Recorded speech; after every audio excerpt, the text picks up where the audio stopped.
Assalamu alaikum, my dear students. Today we are recording the lecture for the course Software Engineering Economics, and topic of today is COCOMO Model 2. COCOMO 2 model. We always start with the motivational quotation, and today's motivational quotations are: faith in God will elevate you to next level. Blessings. अल्लाह ताला पे अगर आप यकीन रखते हैं तो अल्लाह ताला आपके लिए नई रहमतों के दरवाजे खोलता है. Having a positive attitude give you power. This is not the same kind of power that dictators and warlords seek after, but after a spiritual power. Rather a spiritual power. It is a power that comes to us from God. अगर आप positive attitude रखते हैं तो आपको एक power अता होती है. पॉजिटिव एटीट्यूड की वजह से आप पे कुव्वत आती है, ताकत आती है. This is not the same kind of power. ये इस तरह की पावर नहीं है जो डिक्टेटर्स और वॉर लॉर्ड्स जंगजू चाहते हैं, बल्कि ये रूहानी कुव्वत है जो अल्लाह ताला आपको अता करता है. तो मैसेज ये है कि हमेशा पॉजिटिव एटीट्यूड रखें. ये आपके लिए एक ताकत का सरचश्मा है. Everything is with in your power and your power is with in you.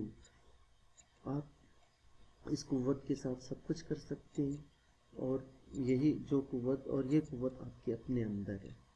क्या तो utilize your potential and seek positive way. Now we formally start our lecture. In this lecture, the outline of this lecture is what is COCOMO 2 model, introduction of the topic, sub models of COCOMO 2, and 3 stages of COCOMO 2 model. इसके बाद हम ये देखेंगे कि how does it work, and some examples. We will solve some examples, and at the end of the lecture we will have a little summary. What is COCOMO 2 model? COCOMO 2 is a revised version of the original COCOMO cost constructive model and is developed at University of Southern California.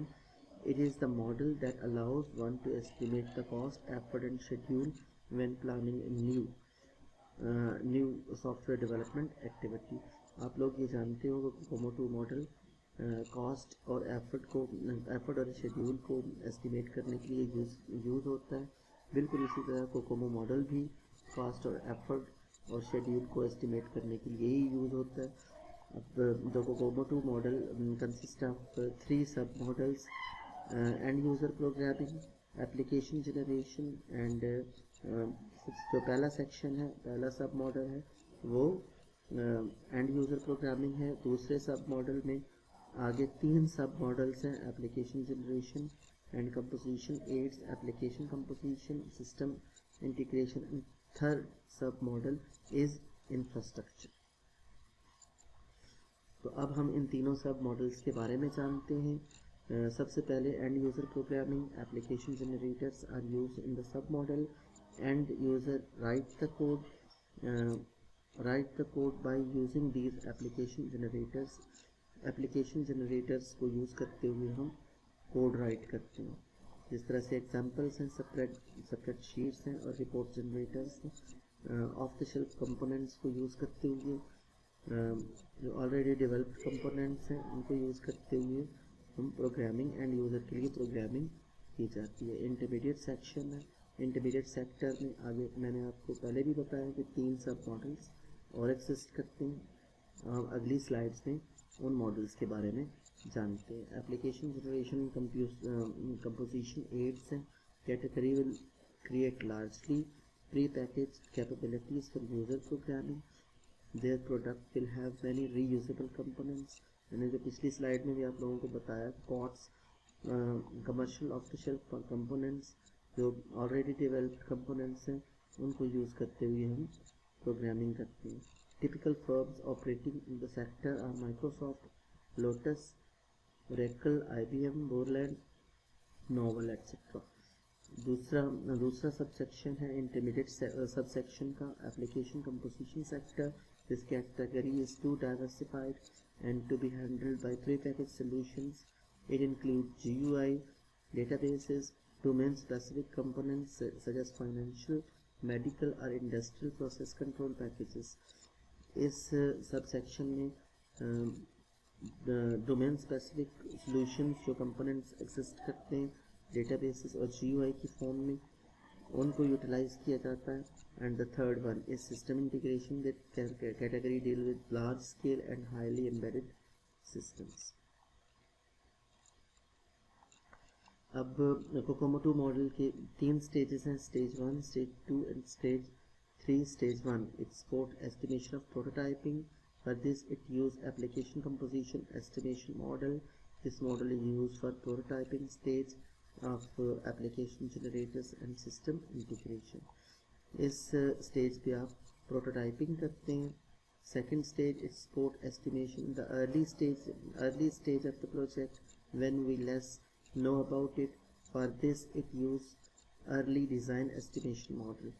This model is used in early design stage of application generator infrastructure system integration. Second stage में pre-design early design estimation model को use किया जाता है. And the third one is it support estimation the post architecture stage of a project. Architecture जब आप decide हो जाता है उसके बाद जो estimation है उसको support करता है third stage. For this it use post architecture estimation model. This model is used after the completion of the detailed architecture of application generator infrastructure and system integration. जो कोकोमो 2 मॉडल है वो भी बिल्कुल उसी तरह से वर्क करता है, ऑलमोस्ट उसी तरह से वर्क करता है जिस तरह से कोकोमो मॉडल्स जो हम लोगों ने पहले basic, organic, intermediate, semi detached और एम्बेडेड के लिए सेमी डिटैच्ड और डिटेल कोकोमो जो हम लोगों ने पढ़े थे.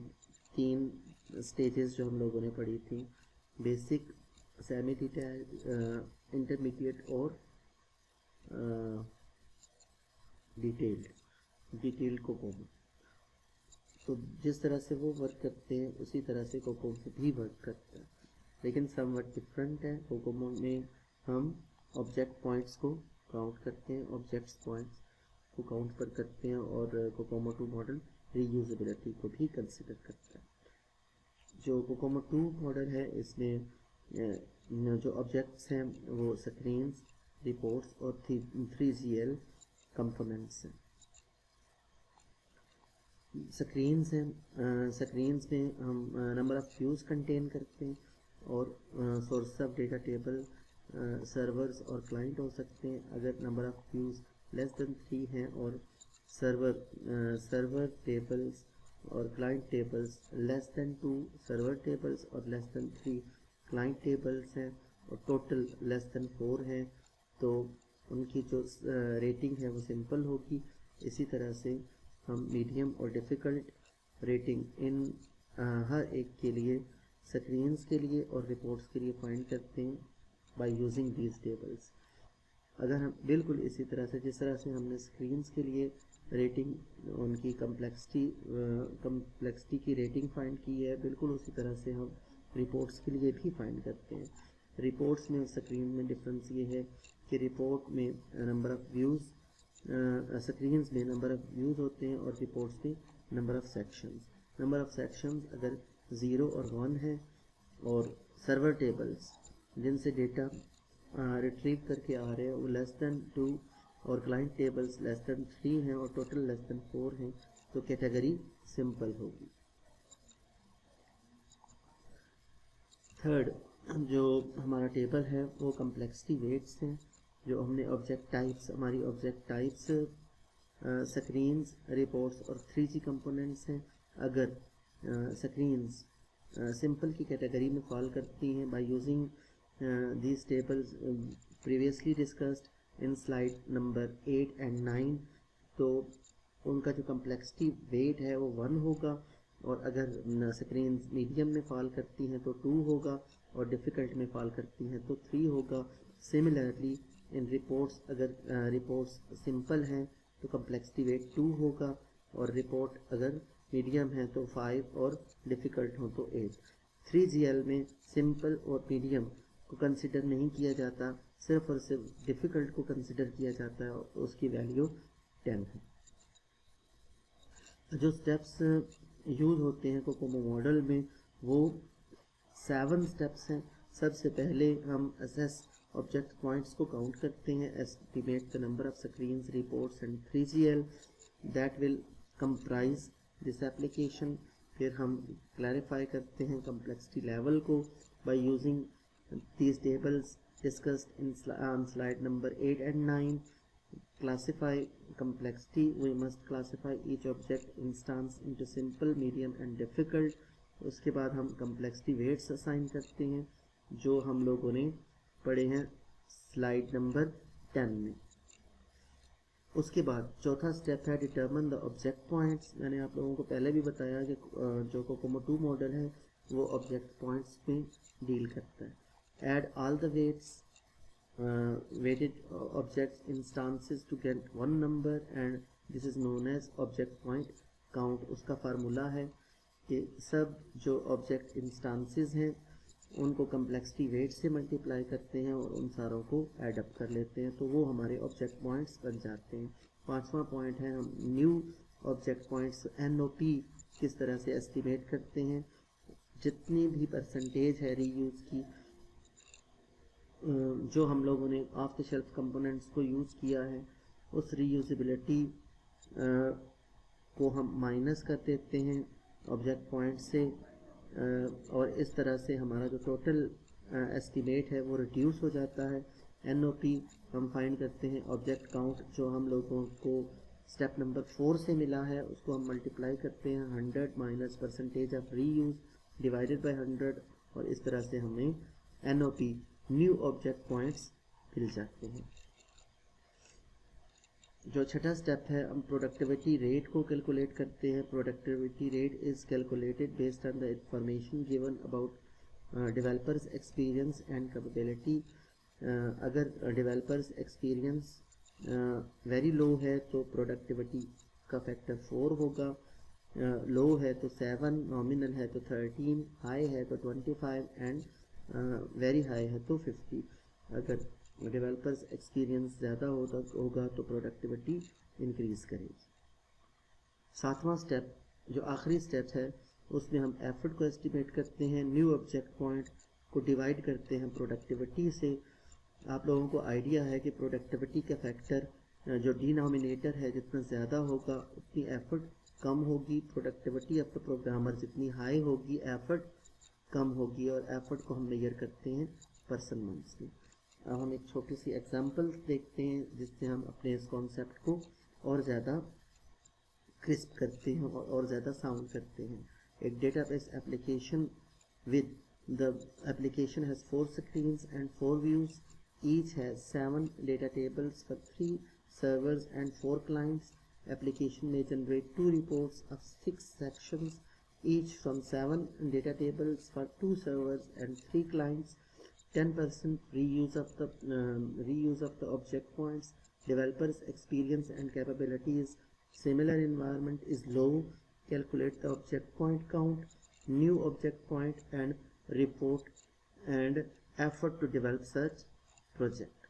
अब जो डेटा हमें गिवन है उसके मुताबिक जो नंबर ऑफ स्क्रीन्स हैं वो 3, कम्प्लेक्सिटी वेट 8 है। बस हम इस तरह से करते हैं कि जितने भी इंस्टांसेस हैं उन सारों को उनकी कम्प्लेक्सिटी वेट से मल्टीप्लाई करते हैं और ऐड अप कर लेते हैं। 4 × 2 + 2 × 8।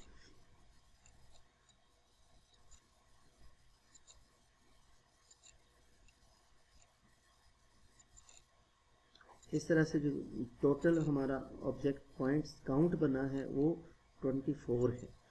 अब स्टेप 1 में हम रीयूजेबिलिटी को देखते हैं। 10% ऑब्जेक्ट्स को हमने रीयूज़ किया है तो 100 में से 10 को माइनस कर देते हैं तो 24 हमारा ऑब्जेक्ट पॉइंट आ जाएगा इनटू रीयूजेबिलिटी जितनी हो रही है। तो अल्टीमेटली जो रीयूज न्यू ऑब्जेक्ट्स हमारे बनेंगे वो 21.6। अब न्यू ऑब्जेक्ट पॉइंट को हम प्रोडक्टिविटी से डिवाइड करते हैं और प्रोडक्टिविटी हमारी लो है तो लो की जितने प्रोडक्टिविटी टेबल से लो की प्रोडक्टिविटी 7 आएगी और हम जो न्यू ऑब्जेक्ट पॉइंट्स हैं उनको डिवाइड करेंगे 7 से, और हमारे एफर्ट फाइंड हो जाएगी। और एफर्ट को हम रिप्रेजेंट करते हैं इन एफर्ट की यूनिट्स हैं पर्सन मंथ्स। आई होप कि आप लोगों को ये कॉन्सेप्ट समझ आ गया होगा। इस कॉन्सेप्ट को और ज़्यादा क्रिस्प करने के लिए मैं एक और एग्जांपल आप लोगों के लिए लाया हूँ। इससे भी आप और ज़्यादा बेहतर तौर पे चीज़ों को समझेंगे। Use COCOMO model to estimate the effort required to build software for a simple ATM that produce 12 screens, 10 reports, and require approximately 80% as new software components. Assume average complexity and average development environment maturity. Use the application composition model with object points. Screen 12 हैं क्योंकि ये simple हैं तो उनका wait factor 1 होगा।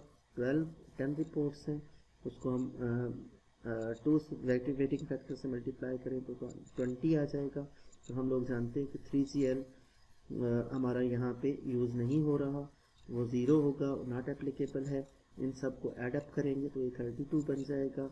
It is given that 80% of the component has to be newly developed, so 20% can be reuse. तो reusability हमारी 20% है, तो 100 में से 20 को माइनस करेंगे। 32 हमारा ऑब्जेक्ट काउंट है, ऑब्जेक्ट काउंट 32 इस फार्मूला में यहाँ आ जाएगा। 80 डिवाइडेड बाई 100 तो ये 25.6 ऑब्जेक्ट्स बन जाते हैं। इसको हम डिवाइड करेंगे प्रोडक्टिविटी से। New object points divided by productivity से हमारी एफर्ट फाइंड हो जाती है, और 13 से डिवाइड करेंगे। अभी हम लोगों ने ये बताया है कि उसकी जो कम्प्लेक्सिटी है वो एवरेज है, तो एवरेज नॉमिनल में आएगी। तो 13 से डिवाइड करेंगे, जो हमें टेबल नंबर जो हमें स्लाइड नंबर 10 में, जो हमारा 12 में जो टेबल फाउंड पाया जाता है। तो इस तरह से 25.6 को डिवाइड करें 13 से तो ये 1.96 पर्सन मंथ्स आ जाते हैं जो एफर्ट है। आई होप कि आप लोगों को ये कॉन्सेप्ट समझ आ गया होगा। Thank you very much. We end up with the verse. Today we have selected the poet Daagh Dehlvi. उनका शेर है, खूब पर्दा है चिलमन से लगे बैठे हैं, साथ छुपते भी नहीं सामने आते भी नहीं। Thank you very much. I hope you will try it yourself. Thank you very much.